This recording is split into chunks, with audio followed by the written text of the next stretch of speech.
Good morning to all of you once again in this accountancy class. And yesterday we were discussing chapter 2nd, basic accounting terms.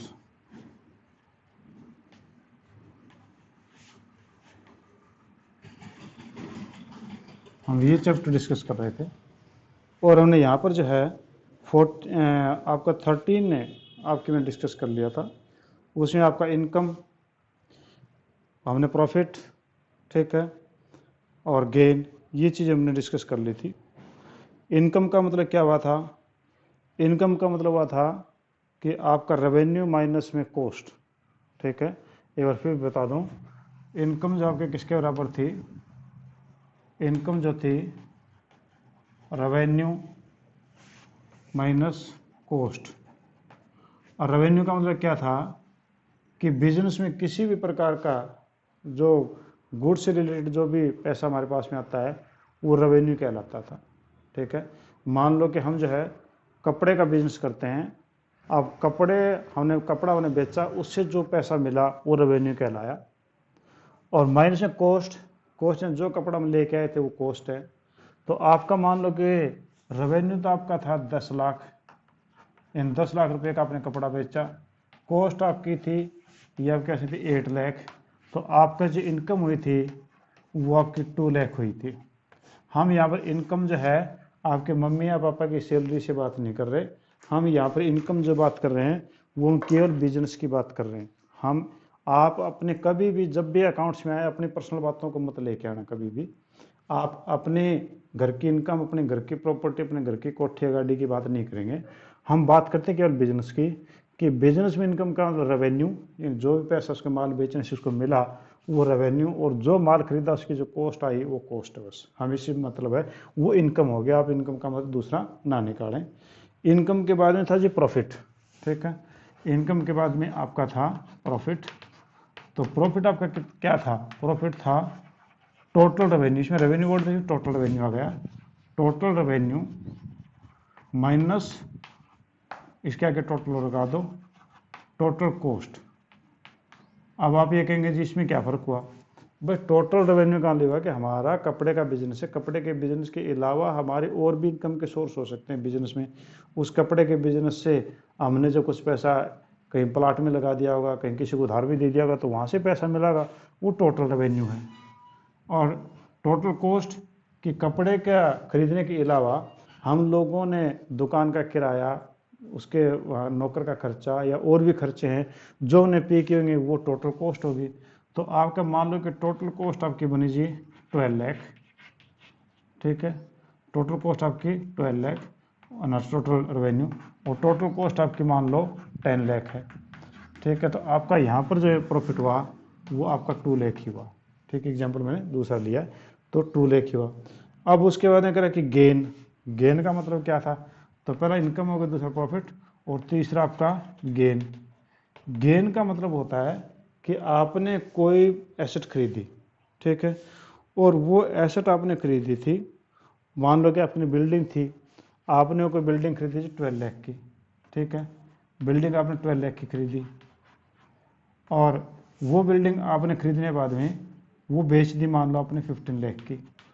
तो आपका यहाँ पर जो है वो 3 लाख आपका गेन हो गया। यानी ये आपके एसेट बेचने से जो प्रॉफिट होता है that is called as gain. कि when we sell the asset and we earn the money, that is called as gain, ठीक है। तो ये तो हमने कल तक करवाया था। अब आती है लॉस की बारी, ठीक है। तो प्रॉफिट है, इसका अगेंस्ट लॉस है, ठीक है। तो मैं इसके ऊपर नीचे वाले मिटा देता हूँ। तो आपका जो है ये लॉस है। तो लॉस हम करें तो लॉस का मीनिंग क्या है? लॉस का मीनिंग है कि टोटल कॉस्ट ज़्यादा हो गई, total cost minus total revenue. बात आप समझ गए होंगे शायद कि आपकी टोटल कॉस्ट जो है वो ज़्यादा पड़ रही है। कई बार ऐसा हो भी जाता है कि मान लो आपकी टोटल कॉस्ट होगी जी 12 लाख और टोटल रेवेन्यू आपको हुआ 9 लाख, ठीक है। तो इसका मतलब ये हुआ कि 3 लाख आपको लॉस हो गया, 3 लाख आपको लॉस हो गया। तो प्रॉफिट और लॉस है ठीक एक दूसरे के रिवर्स हैं। इसमें टोटल रेवेन्यू ज़्यादा था, इसमें टोटल कॉस्ट ज़्यादा है। ये टोटल कॉस्ट कम थी, इसमें टोटल कॉस्ट टोटल रेवेन्यू ज़्यादा है। ठीक है, यानी total cost minus total revenue, total cost ज़्यादा है, यहाँ पर टोटल रेवेन्यू ज़्यादा है। ठीक है, ये आपका फ़र्क है। तो आप शायद इन चीज़ों को समझ गए होंगे। इनकम का मतलब रेवेन्यू माइनस कॉस्ट। ठीक है, प्रॉफिट का मतलब total revenue minus total cost. Gain का मतलब get any earn from the sale of fixed asset और प्रॉपर्टी। ठीक है, लॉस का मतलब total cost minus total revenue. ठीक है जी, ये आ गया। अब नेक्स्ट पे आते हैं, दैट इज 15th आपका, वो है परचेजेस। ठीक है, अब यहाँ पर जो है वर्ड परचेजेज आप बाज़ार में जाते हैं तो अगर आपसे कोई मिल जाए, भाई क्या लेके आए हो, तो आप कहते हैं भाई हम जो ना कपड़ा परचेज करके लेके आए हैं। तो वो कहे क्या बात, बिजनेस करने लग गए क्या? बोले नहीं, बिजनेस थोड़ी, घर के लिए परचेज करके लेके आए। तो अगला कॉमर्स का स्टूडेंट ने कहा नहीं भी गलत बोल रहे हो। बोला क्यों? बोला परचेज का मतलब तो वो होता है कि when you purchase the goods for resale purpose, that is called as purchases. ठीक है, वो परचेज है। आपने कहा फिर मैंने क्या किया है, क्या मैंने परचेजिंग नहीं की? बोला नहीं, आपने शॉपिंग की है, not purchasing. You have made a shopping not a purchasing. तो यहाँ पर जो दो वर्ड हम उन दोनों को बता दूं, एक तो गुड्स, गुड्स। अब ये कभी वो मत समझ लेना इंग्लिश वाला गुड्स, वो वाला गुड नहीं है। ये गुड्स, गुड्स में माल। ठीक है, गुड्स की जो है यहाँ पर हमारा होता है माल। और माल क्या होता है? In which a businessman deals, that is called as goods. ठीक है, जैसे कि अगर आप कपड़े का बिजनेस करते हैं, आप जो कपड़ा लेके आए तो आप क्या कहेंगे? हम माल लेके आए हैं, हम गुड्स लेके आए हैं। ठीक है, अगर मान लो आप जो है कन्फेक्शनरी का काम करते हैं, तो कन्फेक्शनरी आइटम लेके आए तो कोई पूछता क्या लेके आए हो? माल लेके आया हूँ। आप ये थोड़ी बताओ मैं टॉफ़ी लेके आया हूँ, बिस्किट्स लेके आया हूँ। आप कहते हैं माल लेके आया हूँ। माल का मतलब any goods which are for resale purpose, या anything in which a businessman deals. Deals होता है व्यापार करना। एक व्यापारी जिसमें बिजनेस जिस चीज़ का व्यापार करता है वो चीज़ गुड्स कहलाती है। ठीक है, तो ये गुड्स की थी। अब यहाँ पर बात हम करते हैं परचेजिंग की, कि what do you mean by purchases? PURCHASES, purchases.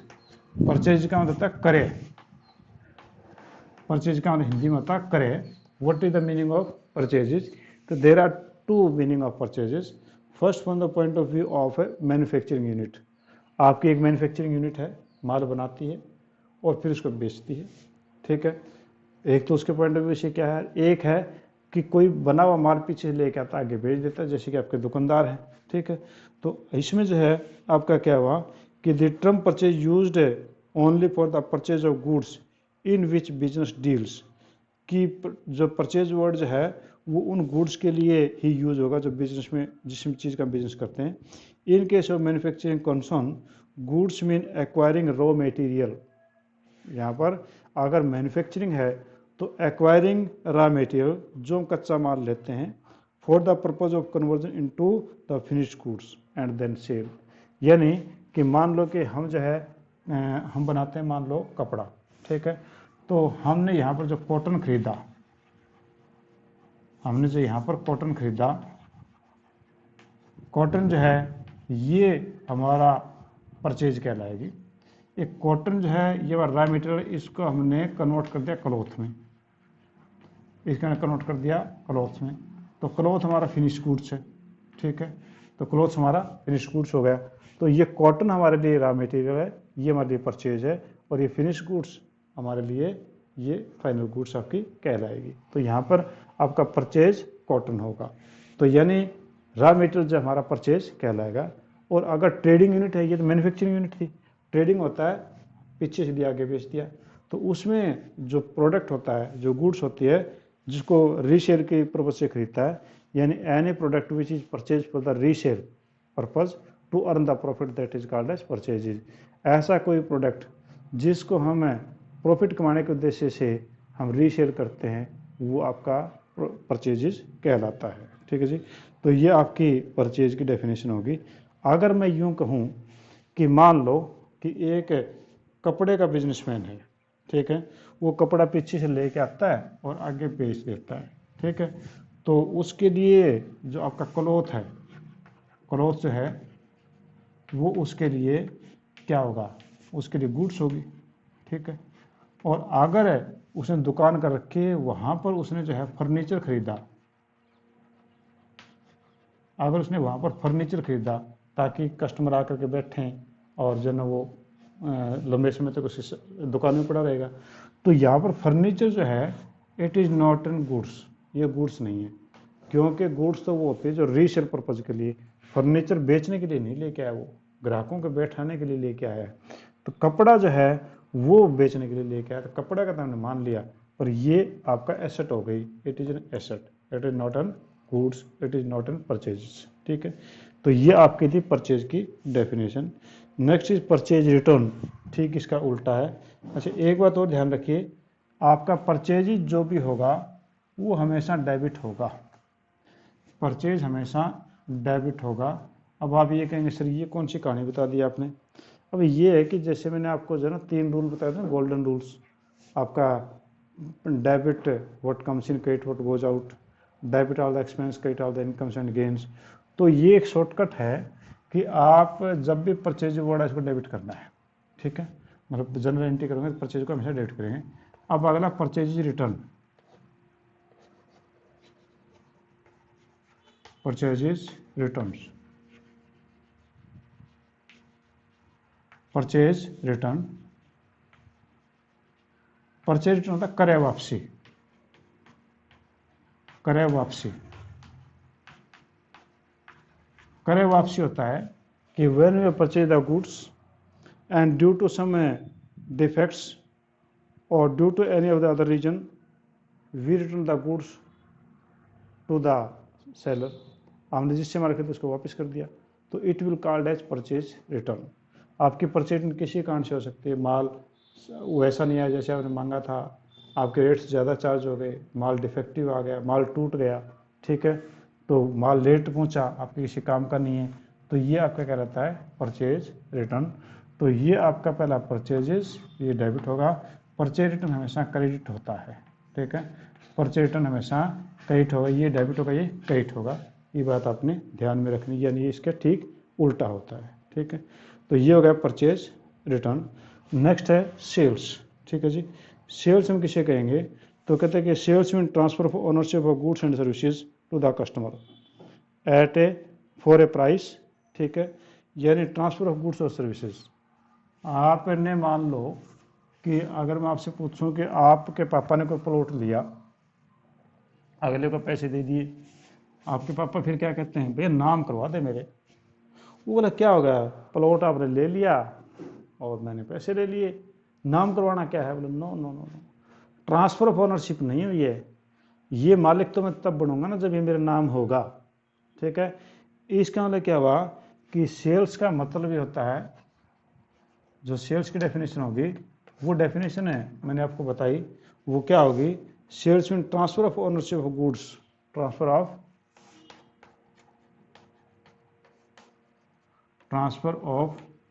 ownership of goods और सर्विसेज। आपके गुड्स या सर्विसेज की ऑनरशिप ट्रांसफर कर दी जाती है इन लिeu ऑफ ए प्राइस, किसी प्राइस के ऊपर। आपने वो मतलब नहीं है कि कितने पैसे में ली, बस ठीक है कि आपके ट्रांसफर हो जानी चाहिए और उसके बदले में कीमत आपकी जानी चाहिए, तो वो आपकी सेल्स कहलाएगी। और सेल हमेशा क्रेडिट होती है, भी ध्यान रखना, sales having always credit balance, purchase का डेबिट बैलेंस, परचेज रिटर्न का क्रेडिट बैलेंस, सेल्स का क्रेडिट बैलेंस और सेल रिटर्न आगे आएगी उसका डेबिट बैलेंस, ठीक है। तो आपका इसमें एग्जांपल है, जैसे कि अगर तरुण जो कंप्यूटर बेचता वरुण को, तो ओनरशिप जो है कंप्यूटर की वो तरुण जो वरुण को दे देगा, तो वो आपका एग्रीड प्राइस पे दे देगा, तो वो आपकी सेल कहलाएगी, ठीक है। अगर वो ओनरशिप नहीं देता है तो सेल नहीं कहलाएगी, ठीक है जी। नेक्स्ट आपके पास है जी sales return, next is sales return.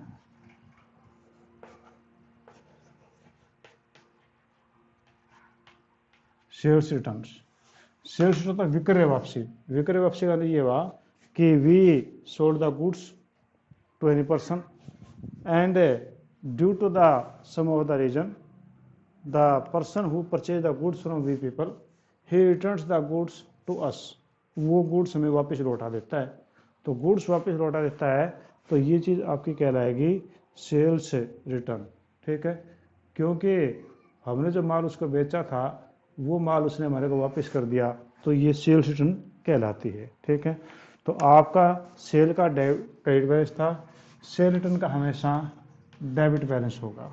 ठीक है, परचेज का डेबिट बैलेंस, सेल्स रिटर्न का डेबिट बैलेंस, सेल का क्रेडिट बैलेंस और परचेज रिटर्न का क्रेडिट बैलेंस। ठीक है, ये बात आपने ध्यान में रखनी है। ठीक है जी, उसके बाद में कहते हैं कि स्टॉक इन ट्रेड। अगला आपके पास में है स्टॉक इन ट्रेड।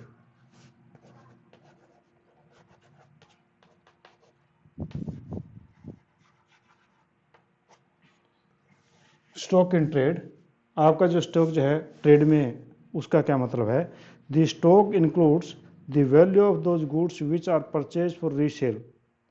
कि स्टॉक का मतलब ये है कि जो गुड्स आपने रीसेल पर्पज के लिए जो रखी हुई हैं उनकी जो वैल्यू है और जो साल के अंत में बिना बिक्री रह गई उसकी जो वैल्यू वो स्टॉक कहलाएगा। Means the goods which you purchase for the resale purpose and who is laid with you unsold, the value of that stock is called as a stock in trade। वो आपका stock in trade है। मान लो कि आपने जो है साल के शुरू में 2 लाख रुपीज़ का माल आपने परचेज किया था, इसमें से आपका 1,80,000 का माल जो है वो आपने किसी भी रेट में बेचा को वो हमें कोई मतलब नहीं है। 1,80,000 का माल बेच दिया तो अभी आपके पास 220,000 कोस्ट का नॉट सेल वैल्यू का, कोस्ट का 20,000 का मीटर आपके पास में पड़ा है साल के लास्ट में, तो ये आपका कहलाएगा स्टॉक इन ट्रेड। और यही माल अगले साल का, ये इस साल का क्लोजिंग होगा और अगले साल का ये ओपनिंग होगा। ठीक है, तो इसमें जो है आपका स्टॉक इन ट्रेड 2 प्रकार का हो गया, ओपनिंग स्टॉक और क्लोजिंग। ओपनिंग स्टॉक और क्लोजिंग स्टॉक। ओपनिंग ये स्टॉक आपका क्लोजिंग है और अगले साल ये स्टॉक आपका ओपनिंग होगा। क्योंकि मान लो 31 मार्च को आपका अकाउंट जो बंद होता है या साल बंद होती है, तो 31 मार्च रात को 12 बजे जो माल था वो 1 अप्रैल को रात 12:01 पे 1 अप्रैल स्टार्ट हो गई, तो 1 अप्रैल को उसकी वैल्यू चेंज थोड़ी हो गई। तो यानी ये जो पहले क्लोजिंग था वही आपका अगले साल के लिए ओपनिंग बन गया जी। ठीक है, तो इसे हम बोलते हैं ओपनिंग स्टॉक और क्लोजिंग स्टॉक। ठीक है, एक वर्ड आपका इन्वेंट्री। ठीक है, एक वर्ड और आपके पास में आया है that is called as inventory. वो भी स्टॉक जैसा ही शब्द है एक प्रकार से, स्टॉक को हम इन्वेंट्री बोलते हैं। अपने आगे जा करके जो हम थोड़े सीनियर हो जाएंगे तो हम स्टॉक को इन्वेंट्री में बोलना शुरू कर देते हैं। तो ये कहता है कि inventory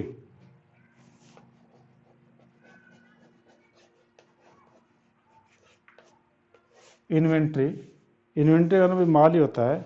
in case of manufacturer there can be opening and closing four types.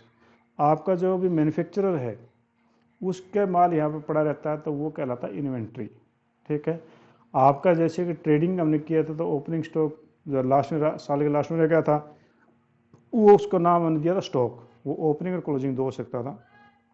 अब हमने बात की इन्वेंट्री का मतलब ये है कि जो मैन्युफैक्चरर है उसके यहाँ पर जो कच्चा माल पड़ा रहता है या पक्का माल पड़ा रहता है या आधा पक्का माल यानी पूरा नहीं बना सेमी फिनिश्ड गुड्स पड़ा है, तो वो आपका जो है वो कहलाता है इन्वेंट्री। ठीक है, तो इन्वेंट्री जो 4 प्रकार की हो सकती है, इन्वेंट्री ऑफ रॉ मटेरियल, ये आपकी 4 प्रकार की हो सकती है।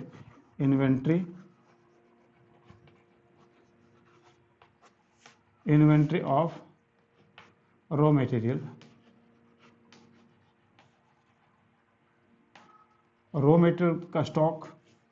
तो आपका रॉ मटेरियल का स्टॉक का मतलब क्या हुआ कि आपका जब रॉ मटेरियल बच जाता है साल के लास्ट में, क्योंकि आपने सारा माल तो यूज़ नहीं कर सकते।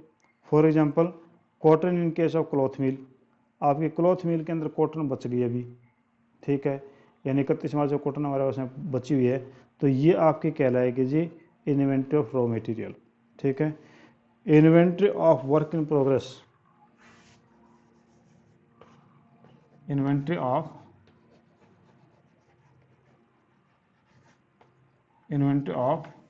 Work in progress.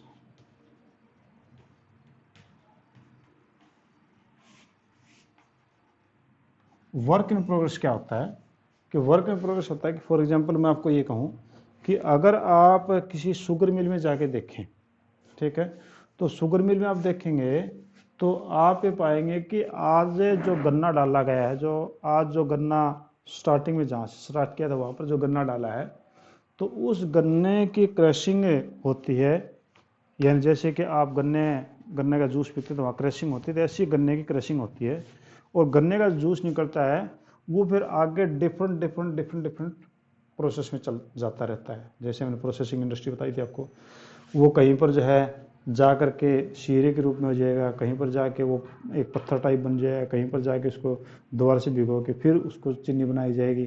तो यानी आपका यहाँ से जो शुगर मिल में, एक शुगर मिल में यहाँ से जो गन्ना चला वो चीनी बनने में लगभग 2 से 3 दिन लग जाते हैं। तो अब देखो कि इसके बीच में उन पाइपों में, उन टैंकों में कितना सारा जो है ना गन्ने का रस या रा जो मटेरियल है वो उसके अंदर पड़ा हुआ है। तो ये आपका कहलाता है वर्क इन प्रोग्रेस, ठीक है, क्योंकि आपका जो है पूरा का पूरा ना तो चीनी बन पाया ना गन्ना है, तो ना तो रॉ मटेरियल है और ना ही वो आपका फिनिश गुड्स है। इसके बीच की जो चीज़ें हैं तो वर्क इन प्रोग्रेस कहलाती है। तो मैं आपकी डेफिनेशन पढ़ देता हूँ, किसी और रेफरेंस में है। It is also termed as inventory of partly finish goods. Partly finish goods मतलब ना तो कच्ची ना पक्की, पार्टली फिनिश गुड्स है। It means goods in semi finish form. Such goods need further processing to converting in the finish goods. इनको और further conversion चाहिए है, ठीक है। For the valuation of work in progress, the value of raw material used, the cost of labour, ये तो चलो बाद की बात है। तो इसका लिए हुआ कि जो रास्ते के अंदर पाइपलाइन में जो मटेरियल है वो आपका कहलाता है वर्क इन प्रोग्रेस। और नेक्स्ट आपके पास में है inventory of finish goods.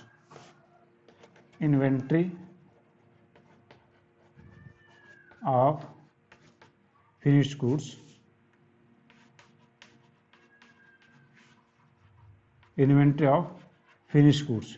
Finish goods का ना फाइनल जो बन चुका प्रोडक्ट, जैसे गन्ने से क्रशिंग करके चीनी बन गई तो फाइनल प्रोडक्ट है। तो आपका जो भी कोई चीज़ है कि it include the inventory of goods which has been completely processed and are ready to sell but lying unsold. अब वो तैयार है, हम बना चुके हैं और रेडी टू सेल है, पर हमारे पास में अभी बिना बिकी पड़ी है, तो ये आपकी कहलाएगी इन्वेंट्री ऑफ फिनिश गुड्स। और लास्ट है inventory of stock in trade.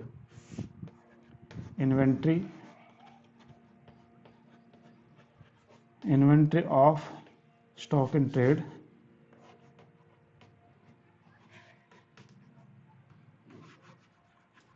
Stock in trade. Inventory of stock in trade का मतलब क्या है कि आप जो है कई ऐसी कुछ चीज़ें होती हैं उसके अंदर आपने जैसे कि माल बेच दिया, अभी रास्ते में जा रहा है, ना तो अगले के पास ना आपके पास में, तो ये माल आपका कहलाता है स्टॉक इन ट्रेड, ठीक है जी। तो हम इसको कहेंगे स्टॉक इन ट्रेड। तो आपके पास में जो मैंने इन्वेंट्री की डेफिनेशन बताई, ठीक है, इन्वेंट्री होती है मैन्युफैक्चरर के पास में जो आपका मटेरियल बचा होता है, the goods lying with the manufacturer, that is called as inventory. और इन्वेंट्री आपके जो है it may be of 4 type, that is inventory of raw material, means the raw material which is lying with the manufacturer unused, तो वो आपका raw material जो है वो आपके कहलाएगी इन्वेंट्री ऑफ रॉ मटेरियल। दूसरा inventory in work in progress.